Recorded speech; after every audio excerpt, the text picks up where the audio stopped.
welcome to the Walking Dead After Show here on theStream.tv. I'm your host, Sue Castillo. To my left is my co-host, Timothy. We've got Michael Tiberi, and then we have a very special guest today, James McCune. Yeah. All right, welcome. Yay. Where is he?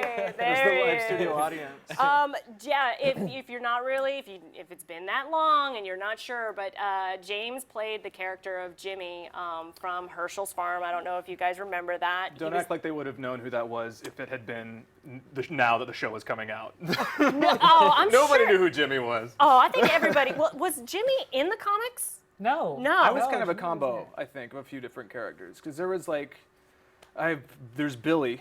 There was a Billy, and then there was like another brother. It was one of Herschel's sons, I think, that I'm kind of like squished You're just a together. mashup between. Yeah. Did you read the comics then? Oh, yes. Yeah. Yeah. Oh, you're There a comic you book go. fan. That's Timothy. I got you. I got you. Awesome. I'll be able Okay, to. it's going to be a comic book off. So are you current, like up to date with it? Not at all. No, I have no idea what's happened recently. Okay, that's cool. Well, I do have a question, and I'm sure those of you guys who are tuning in to having our special guest here, you're going to probably have questions too. So make sure you get in discussion, join us live here, send us your questions, tweet it to us, YouTube. We've got the live chat up and everything. So we got James here. Ask away. We'll be checking those all. Yeah, we'll check all those boxes off. But let's get into now, which is the episode that aired on Sunday. So the first thing that kicked off on the episode, we see Deanna at the wall, and all is kind of quiet, and she's kind of remembering. And there was that little sign that was there that said PNL #1 R. Monroe, and I remember I was asking, I was like, what the heck is that? And it was like, oh, that's her husband. Rick, yeah. And that was the first wall that went up.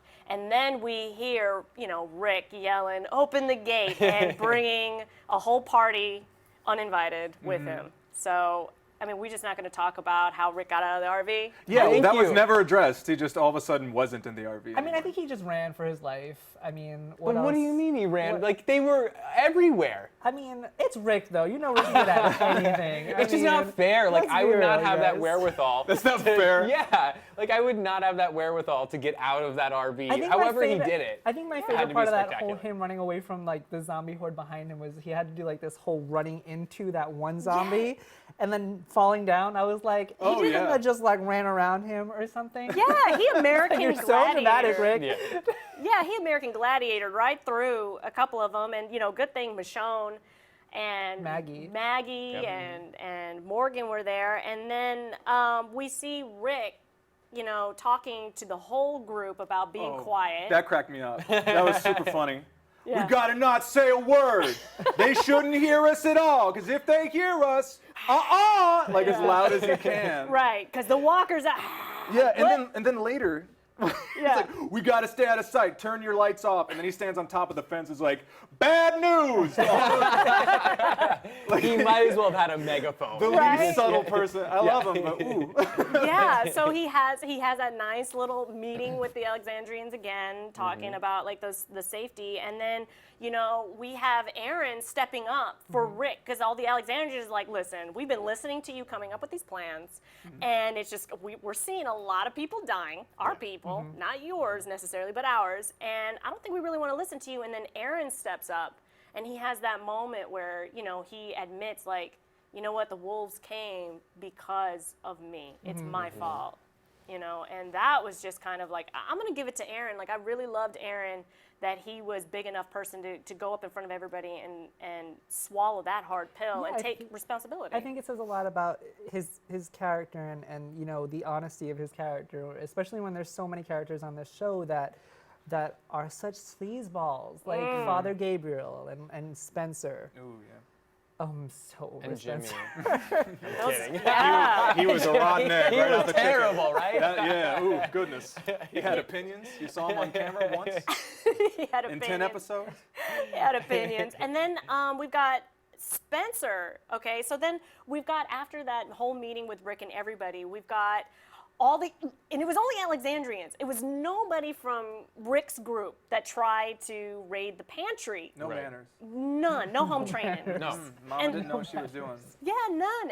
And we see like Deanna seeing all the Alexandrians trying to raid the pantry and everything, and then we all of a sudden see Spencer step up, and for a moment I like kind of gave Spencer kind of credit because he was.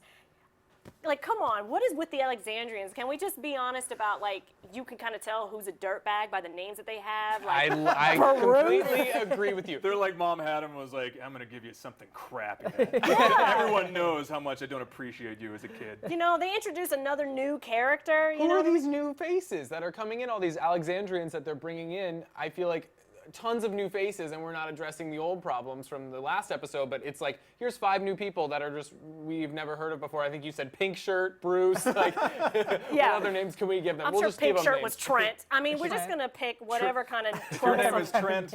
Yeah. I feel like you. I feel like they're bringing up these characters just so that we can get a little bit more familiar with them. That way, when they kill them off, we could at Yeah. least kind of feel some we're way getting about that- them. They've killed off enough people to take away all of our feelings. Like, how do we have anything true. left? We're still hung up on the Glen. Like, we're still hung up on that one that they won't talk about. So so then Spencer, it was funny how Bruce was like, and weren't you, like, called him out, like, weren't you the one who left the gate open? And Spencer was like, you know what? Yeah, that was me.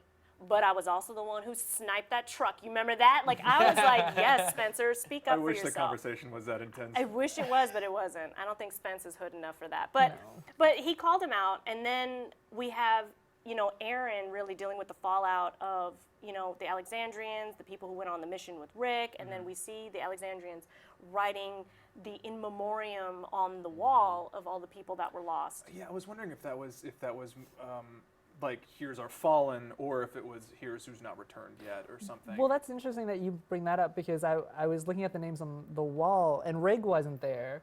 And Who wasn't there? Rig, Deanna's husband. So I was like, I think that maybe it was just like an in memoriam for the people that died during just that attack. You know what I mean? Because there were people's past names that weren't on there, which I thought was interesting. Yeah, that was, who knows? Maybe that was their day. I just hate how presumptuous they were about putting Glenn and Nicholas. yeah, even well, his though name's got to be somewhere. They took it out of the credits. Oh, yeah. Have y'all seen that? Yes. Yeah, and We I feel all- like it's creating Playing this games. very large sense of suspicion or artificial, what did I say earlier? Like, you know what I mean? Like, it's creating this whole effect of, like, he's really gone, but we still don't know. There's still no... They're messing with us. Been no They're follow-up. messing Yeah, with us so writing the hardcore. name on the wall and then erasing it and taking his name out of the... Where is he? If that is like a trick to kind of screw with everybody, I would love to know what like the negotiations for that were. Because He got paid. You got money. Well, you got to put money on people's names when it gets up in the front Yes. credits. So, like, did they have to pay more? Or I would be very curious to see what the business negotiations were. I'm for sure that. like Steve. Yo, I gotta- every I gotta- actor lawyers, if was there's any wondering lawyers, that. That's please not reach something you can out. ask somebody, though. So, No. Can any Well, we'll lawyers see. join Yeah. the chat? that's some Yeah. that's some clever work, though. Can we get some see. agents' comments? Yeah, like let me what, see. You know. Let me check and make sure, see You if know? anybody is But chiming in. I agree. I was like, you know what? If they do bring him back, which I think that they will, because Robert Kirkman and oh my goodness, I almost said Darabont, but it's Kirk, no, it's Russo? G. It's the executive producer. It's not. Scott. Greg Gimple, Nicotero. Scott Gimple. Oh, There we go. okay. Yeah. So Scott Gimple was the one who made the comment about, we will see him in some way or fashion in the future. So you know what I mean? That Well, very ghosty kind of thing. So you never know. Is that Maggie's baby? I'm jumping the gun a bit, but is that the baby? Who he else's talking- baby would? Oh my God, is that baby- Maggie's, Wait. if that's what he was talking If that's about. what he means, like we'll see Glenn in some way, shape, some or form. form. Oh, in that's the so the a baby. very- baby. Oh, That's I a get piece it. of a very- baby. yeah. When two people love each other very much. They make magic. What does happen? Yeah. Yeah. I wish I knew. I wish I knew. So then When you find out, tell me. we fast forward to Deanna. Pretty much this whole episode is just kind of like a ghost. She's just walking around like a hot broken mess. And so then we finally see her in her house with these architecture plans, and she just starts drawing up a storm. And I'm like, yes, Deanna, something, because you're not, you're like Yes, Nell. Shaw, Deanna, yes. Yes, yes, Nell. Yes, Your I mean hand has never Deanna. moved so fast, Yeah, Deanna. she wasn't. and then she, and then of course she's not going to write really in English other than wheat and alfalfa, and then she writes dolor hic tibi proderet olim, Latin, and then I looked this up online, and it meant this pain will be useful to you. So she wrote that on the plan, so it just kind of seems like she's trying to get over the tragedy and push through, but she just doesn't know how to be a leader. I feel like she has to step down. Well, I feel like just her in general writing out these plans for the future, I think just has a whole lot of meaning on how much faith she has that there will be a future in general of Alexandria. You know, she's planning out where the crops are going to go and where this is going to go and where this is going to go. I mean, I think that just whole saying is speaking to her, and she just, has faith that there is going to be a future. Now, what that future is, we don't know. Yeah, because you know what that reminded me of when she was like plotting out all these like an education, a learning center, and then the crops and stuff. And then we look back, on the season where you were on Herschel's farm, and I can't help but think like if Herschel's farm had that wall, because everybody was kind of like Rick's group and Herschel's family. Everybody was kind of teaching one another something, right. And really cohabitating with one another and learning, from one another and protecting one another. I can't help but feel like if they had a wall, wouldn't they have survived a lot longer on Herschel's farm? Like, what do you? I don't think they would have built a wall. No. I mean, if they knew that there was something coming, I still don't think they would have, because they had faith, ultimately. Like, the people in Alexandria have a general belief that they'll survive, and the people, and my people on the farm had faith that there wasn't a problem, that things were going to be solved before it got too bad or anything, and they were too secluded to know any difference. So, like, yeah, I don't know. I just don't think that people on Herschel's farm, like, we were meant to be very strong for the world. No, but I still feel that even though, like, if you compare everybody that was on Herschel's farm to the Alexandrians, I still feel like Herschel's peeps were ready to do what is necessary, even though that they had faith, that they were ready and willing to learn and adapt. And Alexandrians just like, hey man, the world's going to shit. I'm gonna get this can of green beans. Well, it's because they were. It's because it's Herschel's family, and I was like, we worked. Like, they're farmers and stuff. So, like, they know what when there's a task at hand, you do it. That's what you do when you grow up in the nowhere up in Georgia. Yeah. Well, I but mean, when it you're was from kind of- Buckhead, you don't do much with your day. So people aren't used to fending for And themselves. Right. the Alexandrians, they're the type, they'll go right through the drive-through. They won't, nobody's going to be making You're like, the there's food. city, like, No. there's city country, and then there's country country. Yeah. They city country. No. So. These But I mean, are we suburbs. kind of saw what would have happened if that was the case with a wall at the farm at the prison. I mean, most of the people from the farm went to the prison, and you saw what happened with that. They were farming and stuff like that. I think the only reason that the wall worked so well in Alexandria was because, like they said, that place had been evacuated, and there weren't that many walkers, and this is why they've stood up for so long. And they had the walker pit. Yeah. Yeah. That collected all the walkers Yeah. into it. Yeah. So then we have Deanna gets interrupted with Spencer's happy hour. After Spencer, Spencer, how you gonna curse Bruce out and then you stealing from the pantry? He's like the new Father Gabriel for me. Spencer is just he's just a weasel. Like he's so hypocritical, and he's doing all of these other things to counteract what he had said, and I'm over Spencer. I want him to die. You are Deanna. If you come on the show, I'm not apologizing. I still want you to die. Wow. So that is a prime That's endorsement deep. right there. Yes, Yeah. yes, but come on our show.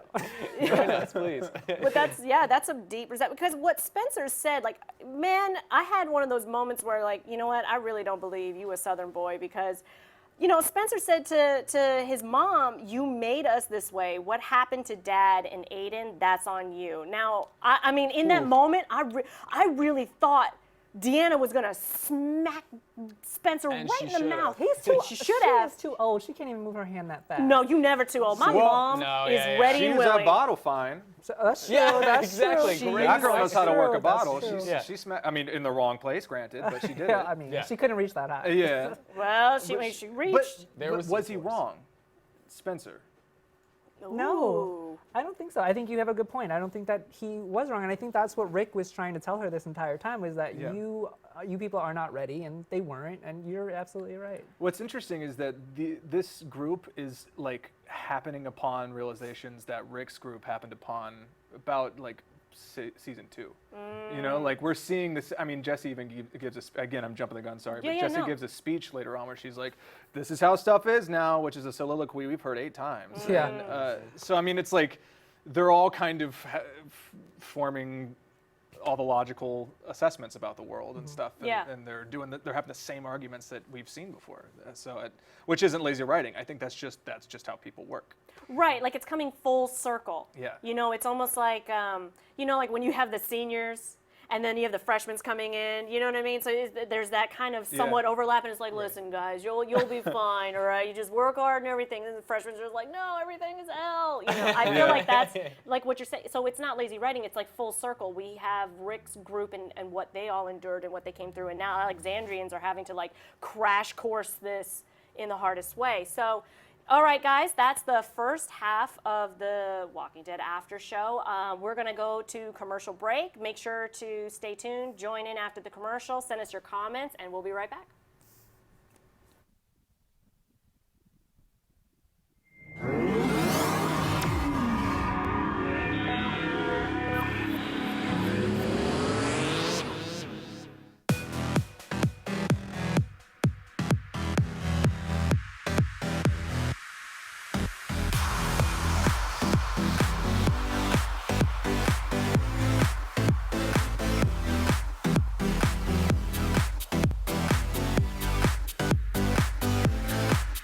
Just in case you missed it live. In case you missed it live. In case you missed it live. In case you missed it live, this is for you. I love it. That was freaking How did you my God. I didn't see any of this coming. Yeah, I'm not even gonna lie. Yeah? I was like, How did you get here? No. Kill him. Kill him. Definitely kill him. We're cool. shade. Shade left and right, ladies and gentlemen. Ladies, let's put your 2 cents in. Rubbed me the wrong way in the right way. But you were like, well, we want to know what's going to happen. That was cute. We just want to say we love you all. Thank you so much for your support. You are all seriously the best in the world. and we Another appreciate beautiful you so summer much. at theStream.tv, y'all. Here we go, guys. Thank you for being here. Peace out. Bye, guys.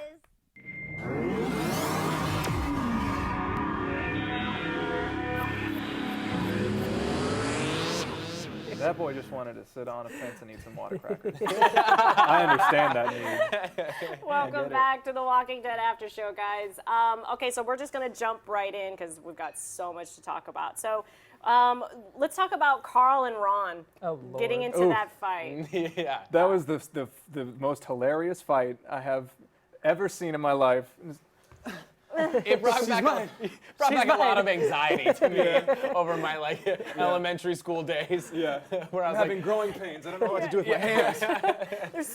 They're so long and awkward, guys. It's like when they're sleepy, like you slept on it or something, and it goes, and it's just asleep. You're just like, ugh, yeah. Like, are you a walker now? No. That's Right, just how you fight. and then I mean, right after that, then you have like Ron going like. Stitches get stitches. Ron went to Rick on the fence, like you were talking about it, like, well, we're not really watching for walkers. Yeah. Just be quiet though. But yeah, and then having that stepdaddy moment with I Ron. love how Ron like went to stepdaddy Rick and like tattled on stepbrother Carl, and it was like this whole like family engagement. Like, That's not what that was. This is what's happening. That's not what that was. What was I that? firmly believe that Ron was doing that to get the gun. I think Ron is a psychopath. I think that he's trying to, sweeping generalizations, but I believe that he's planning something. 'Cause after that fight, he's not just going to try and make good with Uncle Rick. I think he's going to go and try and get his gun and use it against him or Carl or something. Or both. Because he's responding very hostilely until he gets to Rick. Like, he was very logical at that. All of a sudden, I don't buy that. I think that's him manipulating. Oh, I think that boy's scheming something. He's playing a game. I see it. I agree with you. With a chin, like with a weak chin like that, and them lack of fighting skills. Yes, that boy is up to no good. So then we've got Denise and Tara. That was so awesome, that whole moment. First of all, those of you who read the comics James, you know this. Denise is not supposed to be a lesbian. I mean, I'm glad that she is, but in the comics she is not. But that I completely forgot Tara was a lesbian because it's been so long. She's been like asexual this entire time. You were in a coma, now you're awake, now you're getting attacked. I totally forgot. And now they shared this kiss, and I thought that was really nice.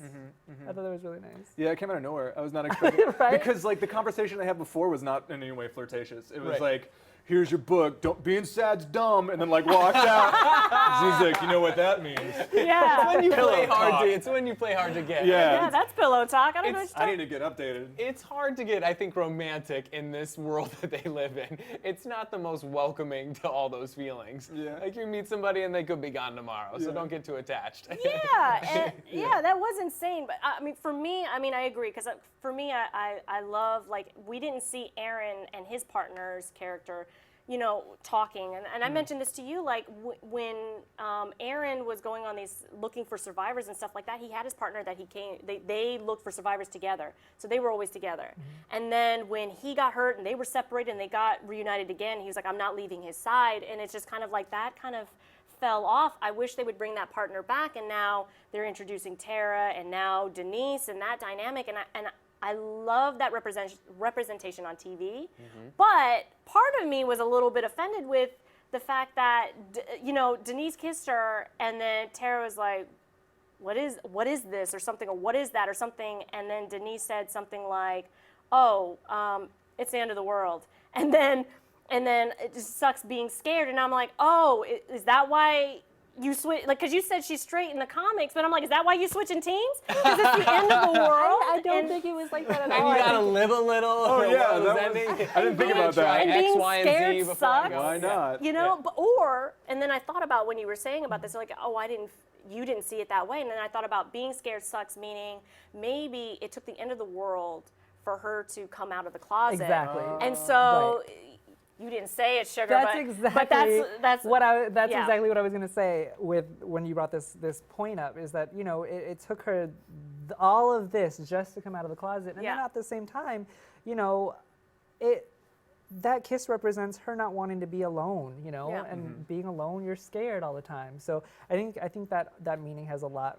It's a lot deeper than how you put it. Well, I mean, it depends on the viewer and how you view that scene. But yeah, I mean, after you explained your perspective on that scene, and like my first gut reaction to it is a little bit different than after you explain yours. And then I'm like, oh, you look at, it sucks being scared. And then you think about how many people around the world have that same feeling, and it's not the end of the world kind of thing. So I thought, it was 50-50. It was very hot and cold, but at the end of the day, after discussing it, I think it was a good thing. And then we've got Maggie. Let's talk about Maggie. That heartbreak. You were talking about, I think we were all talking about it, like when a major character dies, in reference to Glenn. Does that character just being killed off serve a purpose? And we were talking about that, and I made that horrible, like I totally George Bushed it, where I was like a tree falls in the woods and all that stuff. But the point is like if you're not there to see the fall, and Maggie kind of makes that reference that she doesn't know what happened, if he's okay, where he is, what, and she doesn't know. She didn't want to wait on him. That's I think what she said. Yeah. Yeah. Yeah, well, she said, what did she, I think that really spoke to me when she said, if he's alive, he would have shown me, and if he's dead, I don't want to wait around for him. And I think that's very powerful, and just a theory of what the writers are doing to us with Glenn. I know that we're all frustrated about where is Glenn and why have they not wrapped this up, and I think that the writers want us to kind of feel what Maggie is feeling. Like, we don't know what happened to Glenn, we don't know where he is, and that's exactly how Maggie is feeling, and we're frustrated, and we're scared, and she's frustrated, and she's scared, and I think it's brilliant writing and making us feel how she's feeling. And come to find out she's pregnant, and that even adds an even more deeper level to this whole thing. I mean, And then also the doo-doo zombies that were up in that sewer. Oh my God. oh my goodness! And then he that's got not a kind cut thing on to do his to me as a forehead. Was viewer. I the only one that was like, you're gonna get like that's E. a coli? staph infection. Yeah, right. That's a bad idea. That was gross. No. Oh, that Oh was my God! No. Yeah. No, that was repugnant. Repugnant. Big That's word. I don't appreciate it. such a great But word. if that was Fear the Walking Dead, that would have been like a mud bath because it would have been LA would've. zombies. Yeah, exactly. It would've been Yeah. great. Like a I'm just Korean spa. exfoliating Yeah, that would my have been a body. luxury. It would have been great for the complexion. We would have embraced that. But I think, the whole thing about Maggie not wanting to wait around, and then we look back on, like Herschel's farm. She started off being surrounded by family and surrounded by family who were also dead in the barn, and not wanting to let go and holding on to hope that there is a cure and maybe there's a way back from whatever condition that they're in, dead. And then they lose the farm. They have to leave this home that they grew up on their whole lives, and then losing her dad, watching him die, being separated from Beth and not being reunited with her, only to finally be reunited with her where she doesn't even get to talk to her. She's dead already. It's like Maggie is constantly losing and losing and losing and kind of being there and seeing the final. I think not seeing Glenn and not knowing what's happening, that's a little bit much, especially for a pregnant girl. But I think that comes into play also with her whole not wanting to go after him, because she changed her mind at the last minute, and it's because she's pregnant, and because if Glenn was there, he would have told her, no, you can't come after me because you're pregnant. You have another life to think about besides me and yourself now. Oh, what about when she mentioned that little flashback knowledge about she burned that picture that they took together? That broke my heart. Yeah. It's sad, yeah. I mean, it really did. And she was just like, I burned it. And I'm like, well, hold on now, Maggie. You burned it because Glenn told you to. Glenn said you would never need it. So it's okay, girl, let it go. And then at the end of the episode, them climbing down from the wall and her just holding on to hope and wiping that name off, because I feel like when the whole situation, when they were separated and they were trying to find each other with the whole, the tracks to Terminus and whatnot, and they finally, got back together, I kind of feel like that's going to happen again. Yeah. So I like the fact that she's holding on to hope, and ooh, I can't wait to see that mixed baby. That mixed baby. And then, we did make mention about Deanna and the walker with the bottle, but at the very end, at the wall, she walks by, and then the wall is bleeding like The Shining. Well, before that, though, she goes up and just, hey, like on the fence. It's like, why? What was she doing? It's a mistake. She was brave after that bottle fight. That's what it was. Right. She was like, She yes, give me. She got confidence. Like, you broke one bottle. And you got rescued. Listen. Rick came along and said, like, Take a nap. too confident. She's that person in the fight that gets held back. If that fence wasn't there, Deanna, would you be so brave? No. No. She'd break a head. No, you wouldn't. And that's a lot of questions that we're getting, I think, from the viewers right now, is whose blood do we think that was on the wall? Spencer. Many people are asking that. Oh, really? Yeah. What is it? Who's? I think it's Spencer. I think because he was up there. He was up there on the lookout right by the door. Remember that? And because Rosita and him were having that conversation, and then she walked down. He stayed up there because he took over. So he was eating his water crackers, enjoying a nice loneliness. And I think the dude offed himself somehow. See, I think it's foreshadowing, because the blood is seeping through. There's a hole in the fence. I feel like it's saying there's holes in this wall, and they're gonna get through. Yeah. That's my take on it. Yeah. I wasn't sure if it was dropping down onto the wall, if it was coming through the hole in the wall. It looked like it was seeping through to me. And you remember when they were trying to herd all them zombies, and they were just kind of mosh pitting off the wall, Like onto the wall. Oh, when they were slamming. That's right. Yeah. So, That was a real big fish show all of a sudden. Yeah, and then Rick's talking to all of them, telling everybody else to be quiet. Maybe they're, pushing and, getting crushed up against. I don't know. I mean, who knows? It could be That would make Spencer. sense. It could be something else. Yeah, I was under the impression it was falling from above. That's interesting. Do we have any YouTube questions? Yes, so the one there for the first, and then somebody asked, let me see here so we can give a little couple shout outs to people. Yeah. Everybody asking, what do you think, this is from Mika Malise, I probably am saying that wrong. She goes, what do you think will happen with the wolf captive maybe Morgan has to kill for the first time in a while? Ooh, I forgot about What do we think is going to happen? Morgan has that wolf captive. What do we think is going to happen with that? Remember that from his episode? Yeah. Well, I mean, Eastman starved a man for 47 days. I don't think that's what Morgan would do. I think he's a little bit more evolved in his thinking than So that. you might kill him right away. But he's got that stomach wound. Remember? Oh, that's right. Yeah, he's he got got that bit. stomach Yeah. thing, So that he's gonna- cut. Yeah, I Yeah. forgot about And that. he was coming to Alexandria for medicine for himself. He was like, oh, I was going to murder everybody and, get myself some antibiotics. Yeah. Maybe some Raid the penicillin. pharmacy. Yeah, Raid the pharmacy. Yeah, raid the pharmacy, kill some children, babies maybe. Yeah, it's just really creepy. So I mean, he may succumb to that wound if he doesn't. I mean, he may succumb to that wound whether or not Denise helps him.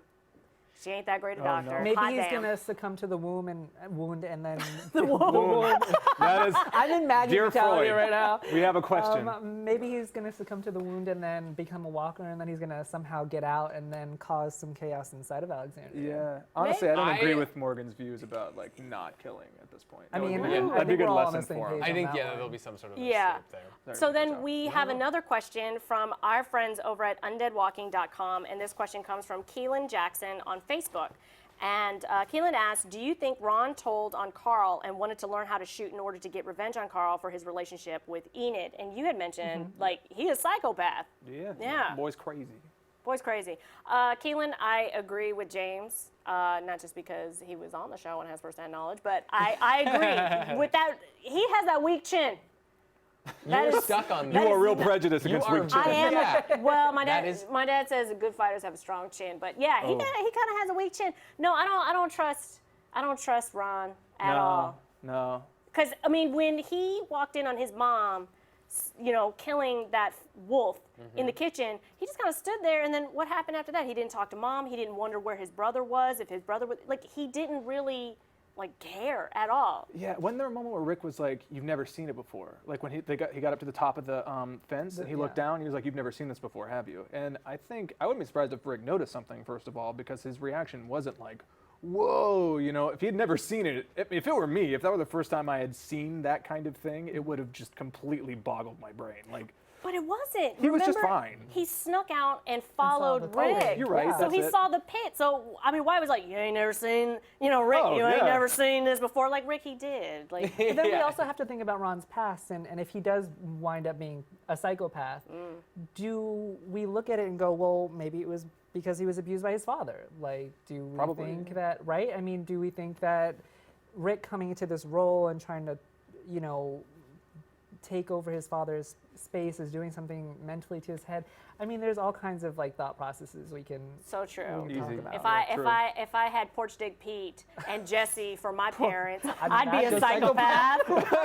Yes, I'd be a psychopath. I do want to do a shout out on Twitter to @AinsleyHopeE. Thank you for always tuning in every week and tweeting and commenting to us. I am so sorry that the live stream is not working for you, but we're shouting you out and it will be up. So we thank you guys, and we want to also, James, did you want to say anything before we wrap up? Yes, they asked me if I wanted to promote anything, and I can't talk about the cool stuff happening right now. So I just wanted to put a little plug out there for the National MS Society. I have a dear sister whom I love is unfortunately affected with MS, and there's a great many people who would benefit from some donations. So if you would please go to nationalmssociety.org/donate and give whatever you can. It's wildly appreciated. Any sort of love pass around. It's a really great charity. That is a really awesome charity. Thank you so much for spreading that awareness and sharing that information with us and joining us here on the Walking Dead After Show. Again, tune in the comment section. We will also have James' social media information so you can tweet him as well. Stay tuned. Join us next week. And thanks for tuning in, guys. Thanks, guys. Thank you. Bye, Thank you for guys. having me. For more of the Walking Dead After Show, Click that button and Subscribe to theStream.tv.